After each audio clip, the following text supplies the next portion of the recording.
Notice किया गया इस चुनाव में कि ये चुनाव कास्ट ओरिएंटेड हो रहा है। जैसा आपने कहा कि उत्साह नहीं है लोगों में, कुछ नेता जाते हैं तो हलचल हो जाती है, उसके बाद सब चीज़ शांत हो जाता है। तो इसका सबसे बड़ा कारण ये है कि पार्टी के लेवल पर जो है लोगों में उत्साह नहीं है।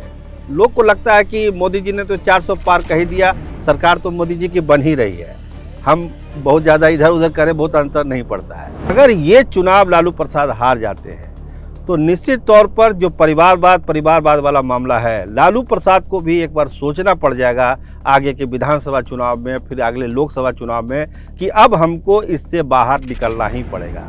जनता इसको मानने के लिए तैयार नहीं है कि लालू का सारा परिवार पॉलिटिक्स में हो जाए। लालू प्रसाद भी जानते हैं कि केवल माई के भरोसे हम नहीं जीत सकते, लेकिन जब से मोदी की सभा हुई है, एकदम जो एंटी इनकम्बेंसी वाला फैक्टर था, लोग कह रहे हैं कि हम मोदी को वोट दे रहे हैं, राजीव प्रताप रूढ़ी से मेरा कोई लेना देना नहीं है, हम तो उनको देखते भी नहीं, कभी देखते हैं, कभी साल भर में।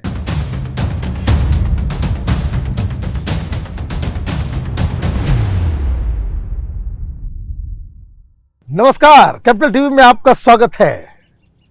तापमान बढ़ रहा है, गर्मी ऐसी है कि गंगा नदी के किनारे भी जरा से भी राहत नहीं है। लेकिन राजनीति बिहार की ठंडी होती जा रही है। कैपिटल टीवी की टीम बिहार के हर जिले में घूम के आई, एक चीज समझ में नहीं आ रहा है, लोग उदासीन हैं, चुनाव जैसा माहौल नहीं है, ना प्रचार उस तरीके से किया जा रहा है, ना पोस्टर्स नज़र आ रहे हैं, ना बैनर नज़र आ रहा है, ना जुलूस नज़र आ रहे हैं। जो कुछ भी हो रहा है, कुछ बड़े नेता जब आते हैं तो थोड़ी हलचल उस इलाके में होती है, अदरवाइज ठन गोपाल कुछ नहीं है। लेकिन अब 5वें फेज की चुनाव, 4 फेजेस तो हो गए, लेकिन 5वें फेज में 2-4 इस तरह के नाम हैं जिनका स्टेक जो है वो दांव पे लगा हुआ है। कौन कौन है? तो एक तो स्वयं लालू प्रसाद, उन्होंने अपनी पूरी की पूरी ताकत झोंक दी है। सारण में, छपरा में वो स्टेशन करके बैठे हुए हैं ताकि किडनी देने वाली बेटी रोहिणी आचार्य को वो जिता सके, और उनके खिलाफ राजीव प्रताप रूढ़ी बहुत ही तगड़े तरीके से चुनाव लड़ रहे हैं और प्रधानमंत्री मोदी आए हैं। इसके बारे में डिस्कस करेंगे कि किस तरह से वहाँ पर तस्वीर बदल रही है। और दूसरा हाई प्रोफाइल क्षेत्र है हाजीपुर का, जिसके बारे में आज हम चर्चा करेंगे कि रामविलास पासवान के वारिस का क्या होने वाला है। अब हमारे साथ डिस्कस करने के लिए कैपिटल टीवी के सहयोगी, वरिष्ठ पत्रकार और हमारे मित्र सरोज सिंह जी हैं। आपका बहुत बहुत स्वागत है। जी बहुत धन्यवाद सर।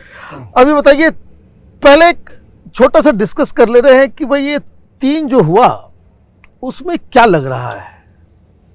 ये 3 फेजेस के जो चुनाव हुए हैं, उसमें 4 फेजेस के जो चुनाव हुए हैं, उसमें क्या लग रहा है कि किसकी बढ़त और किसकी जो है वो थोड़ी सी जो पोजीशन ढीला लग रहा है। देखिए सर, इसमें जो 4 चरणों के चुनाव हुए, करीब आधा चुनाव बिहार में हो गया, 19 सीट पर वोटिंग हो गई। तो एक चीज़ जो लोगों ने नोटिस किया, हम लोगों ने भी नोटिस किया, पूरी कैपिटल टीवी की टीम आपकी घूम रही है पूरे हर जिले में, एक चीज़ नोटिस किया गया इस चुनाव में कि ये चुनाव कास्ट ओरिएंटेड हो रहा है। जैसा आपने कहा कि उत्साह नहीं है लोगों में, कुछ नेता जाते हैं तो हलचल हो जाती है, उसके बाद सब चीज़ शांत हो जाता है। तो इसका सबसे बड़ा कारण ये है कि पार्टी के लेवल पर जो है लोगों में उत्साह नहीं है। लोग को लगता है कि मोदी जी ने तो 400 पार कह ही दिया, सरकार तो मोदी जी की बन ही रही है, हम बहुत ज़्यादा इधर उधर करें, बहुत अंतर नहीं पड़ता है। दूसरी बात सर, जो आए हैं रिसर्च में अभी 20 सीटों में, जनता उदासीन है। आपने भी कहा वो इसलिए उदासीन है कि उनकी जो अपेक्षाएं हैं नेताओं से, सरकार से, उनको लगता है कि बहुत अंतर नहीं पड़ता है। हमारी जो महत्वाकांक्षा होती है अपने गांव को लेके, शहर को लेके, बच्चों की पढ़ाई को लेकर, उनके हेल्थ को लेके, बहुत ज़्यादा अंतर पड़ता नहीं है। तो एक उदासीनता है। उदासीनता दोनों साइड से। एक तो उदासीन इसलिए है कि भाई जीत ही रहा है, क्या करना है, तो अपोजिशन की तरफ से भी उदासीनता है कि भाई कहाँ जीतेंगे, क्यों पैसा खर्च करें, क्यों मेहनत करें, और इतनी धूप में जी क्यों पसीना बहाया जाए। और दूसरी तरफ कुछ लोग जो है ओवर कॉन्फिडेंस के शिकार है। तो ये दोनों ही मसला है। अब बात करते हैं हम लोग, लालू यादव अपनी बेटी को जिताने के लिए छपरा पहुंचे। शुरू में तो लग रहा था कि बड़ा टफ होने वाला है जी, और प्रधानमंत्री मोदी आ जाते हैं, फर्क पड़ता हुआ जमीन पर नजर आ रहा है। जी एकदम है कि नहीं? एकदम एकदम। अब ये मुझे बताइए कि वहां क्या क्या रोल जो है वो इस चुनाव में बाकायदा प्ले करने वाला है। राजीव प्रताप रूढ़ी अगर जीत जाते हैं उसका रेमिफिकेशन, लालू अगर हारते हैं तो वो क्यों हारेंगे, उसका क्या कारण है? देखिए, जैसा कहना कि लालू प्रसाद और उनके पूरे फैमिली की प्रतिष्ठा सर छपरा सीट पर, सारण सीट पर लगी हुई है। दूसरी जो एक बात कही जाती है, परिवारवाद का जो आरोप लगता है लालू यादव पर, तो 14 का चुनाव हार गई, राबड़ी देवी हार गई, 19 में उनके समधी खड़े हुए थे वो हार गए, दोनों राजीव प्रताप रूढ़ी से भी हारे। इस बार अपनी बेटी पर दांव खेला है। अगर ये चुनाव लालू प्रसाद हार जाते हैं तो निश्चित तौर पर जो परिवारवाद वाला मामला है, लालू प्रसाद को भी एक बार सोचना पड़ जाएगा आगे के विधानसभा चुनाव में, फिर अगले लोकसभा चुनाव में, कि अब हमको इससे बाहर निकलना ही पड़ेगा। जनता इसको मानने के लिए तैयार नहीं है कि लालू का सारा परिवार पॉलिटिक्स में हो जाए। और जब से नरेंद्र मोदी की सभा हुई है वहां पर, उसके बाद पूरा माहौल छपरा का बदला हुआ लग रहा है। पहले भी मोदी मैजिक था, लेकिन जो जो बातें जाके वहां पर कहा नरेंद्र मोदी ने, प्रधानमंत्री ने, उसके बाद वहां का राजनीतिक फिजा पूरी तरह से बदल चुका हम लोग भी छपरा में थे जी। और कई लोग तो ऐसे मिले जो कह रहे थे कि अब मोदी आ गए हैं तो वोट करेंगे बीजेपी को, अगर मोदी नहीं आते तो हम वोट नहीं करते। तो ये इम्पैक्ट इस लीडर का है। ये मुझे लगता है कि प्रधानमंत्री मोदी को ये पहले से आभास था कि जो उम्मीदवार हैं उनके प्रति भी, भाई 300 सीट अब अगर आप जीत जाते हैं तो इंडिविजुअल लेवल पे उम्मीदवारों के खिलाफ एक माहौल तो एंटी इनकम्बेंसी बनता ही है, उसमें कोई डाउट नहीं है। बड़ी ही चतुराई से मुझे लगता है प्रधानमंत्री मोदी ने इस चीज़ को भांप लिया और सीधे कहा कि नहीं, कोई उम्मीदवार नहीं है, मैं हूँ, मुझे वोट करो। इसका इम्पैक्ट होता नज़र आ रहा है। लेकिन अगर एक जो बिहार की राजनीति है कास्ट और इस चीज़ को लेकर के, तो छपरा को कैसे हम समझें कि क्या होने वाला है? क्या यादव मुसलमान इतना सफिशिएंट नंबर तो नहीं है कि लालू यादव को जिता सके?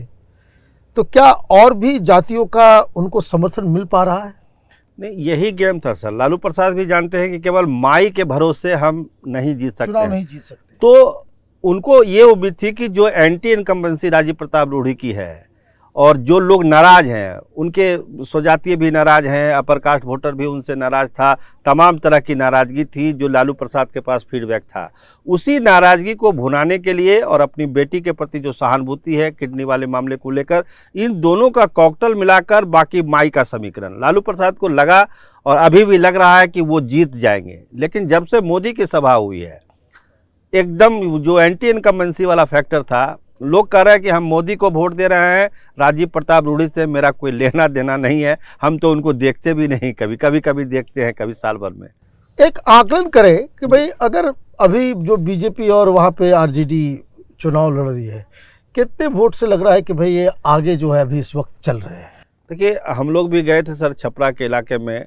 ऐसा लगता है कि पहले ऐसा हो रहा था कि राजीव प्रताप रूढ़ी जीत जाएंगे, किसी तरह जीत जाएंगे। लेकिन मोदी के सभा के बाद अब जो लोगों से वहाँ बातचीत हो रही है, जो नाराज लोग थे उन लोग से भी हम लोग की बातचीत हुई है।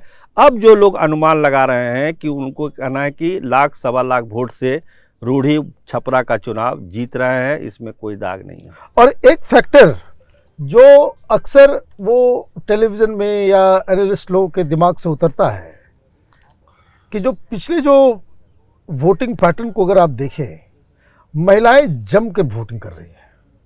ये महिलाओं का जो वोट है ये बहुत, इसको कह सकते हैं कि ये साइलेंट वोटर है। यहाँ तक सर्वे नहीं पहुँचता, टीवी वाले नहीं पहुँचते, लेकिन एक इम्प्रेशन नीतीश कुमार को लेकर के भी महिलाओं का एक सॉफ्ट कॉर्नर है। और दूसरा, प्रधानमंत्री मोदी का ये जो अनाज और ये जो 2000 रुपये जो जाते हैं पैसा वो अकाउंट के अंदर, वो एक मैजिक की तरह काम कर रहा है। तो खैर, छपरा बहुत ही हाई स्टेक गेम हो चुका है और प्रधानमंत्री मोदी के आने की वजह से कुछ बदलाव तो वहाँ बिल्कुल माहौल जो है वो बीजेपी के फेवर में गया है। लेकिन बात करें चिराग पासवान की, ये इसमें एक चीज़ हम जोड़ देते हैं। हाँ। जो आपने महिलाओं की बात की, हाँ। एकदम अपना देखा हुआ और सुनी हुई बात हाँ। बता रहे हैं।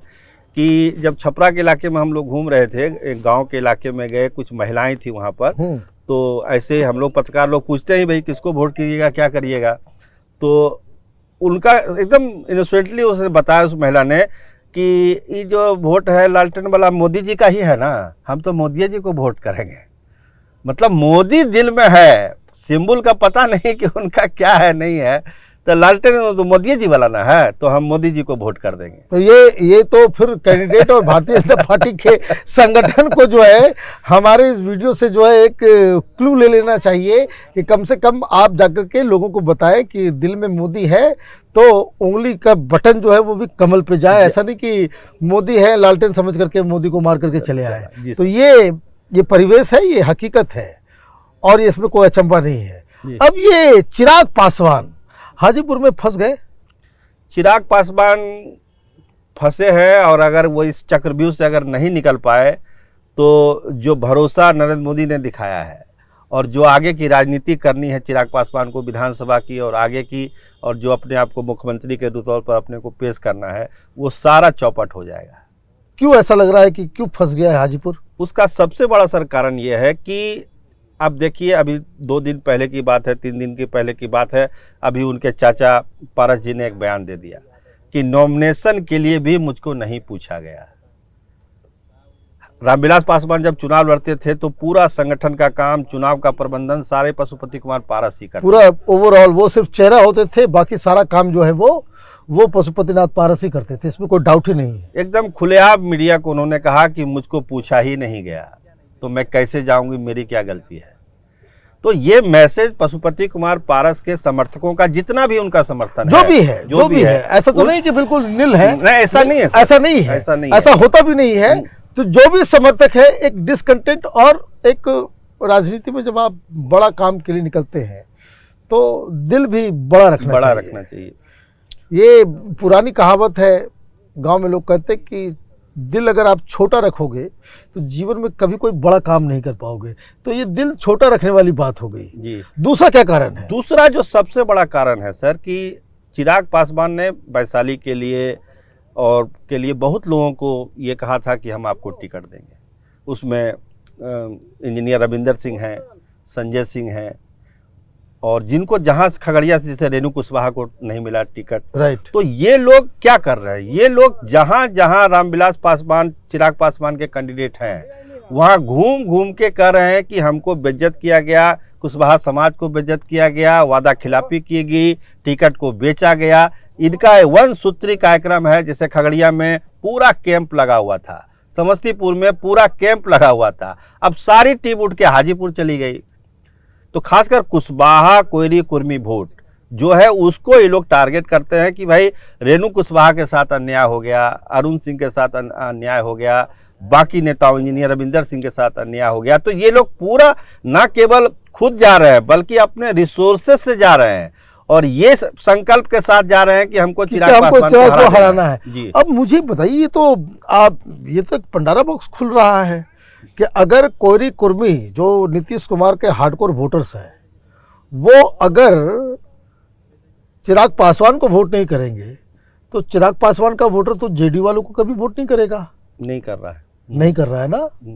ये तो इसका मतलब है कि एक फंडामेंटल मिस्टेक जो है बीजेपी सेंट्रल लीडरशिप यहाँ हो गई।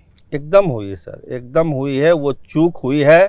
और ये चुनाव को बैलेंस करने के लिए नीतीश कुमार को मिलाया जरूर गया था, लेकिन नीतीश कुमार का वोटर ट्रांसफर कहाँ हो रहा है, ये बड़ी दिक्कत है। ये दिक्कत आ गई है। वो वोट अगर ट्रांसफर हो जाता और इसका मतलब है कि गठबंधन के अंदर एक दूसरे को मारामारी हो रहा है। बस ये ठीक वैसा ही जैसे दिल्ली में कांग्रेस पार्टी और आम आदमी पार्टी में हो रहा है। एकदम सेम सीन है सर कि वो हमको हरा दे, हम उसको हरा दे, बस इसी में सारा चुनाव एनडीए का चल रहा है और इसका नुकसान हो रहा है और उसका बैठे बैठे फायदा जो है तेजस्वी यादव उठा ले जा रहे हैं। मतलब बिना काम किए हुए उनके पास जो है सब कुछ आ जा रहा है। तो ये 5th फेज बड़ा क्रूशियल होने जा रहा है। उसके बाद जो इलाके हैं वहाँ भारतीय जनता पार्टी वैसे ही मजबूत रही है तो वहाँ कोई दिक्कत तो नहीं, लेकिन इस 5वें फेज में एक बहुत बड़ा जो उसको कह सकते हैं कि बैटल, एक हाजीपुर और दूसरा छपरा यानी सारण सीट, इस पे हम लोगों ने जो कुछ भी हम लोगों ने देखा वो आप तक हमने पहुंचाया। आप देखते रहिए कैपिटल टीवी। हमारे वीडियोस को लाइक कीजिए, शेयर कीजिए और कैपिटल टीवी को सब्सक्राइब कीजिए। धन्यवाद।